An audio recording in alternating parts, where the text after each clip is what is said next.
standard. Today I will explain direct and inverse proportion. So first, direct proportion definition. Two quantities x and y are said to be in direct proportion if they increase or decrease together in such manner that ratio of their corresponding value remains constant. Means in direct proportion, one quantity increases and other quantity also increases. It is direct proportion. In ratio of corresponding value, it remains same. So that is if x divided by y is k. Yes, k is positive number or k it is a constant.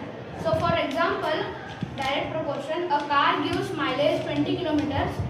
In petrol in liters, here distance in kilometer.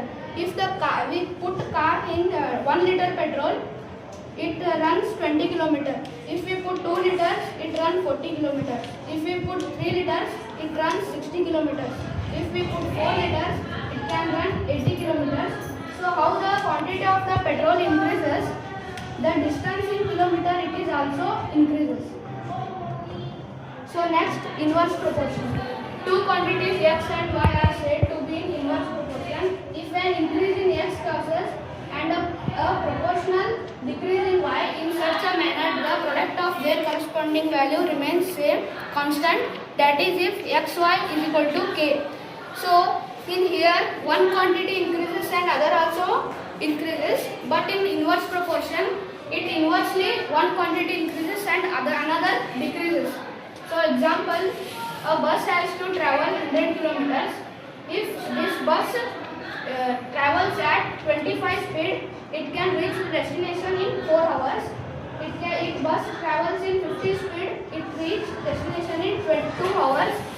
And 100 kilometer in 100 speed, it can travel, so it can reach destination in 1 hour. So how the speed of the bus is increases, time decreases.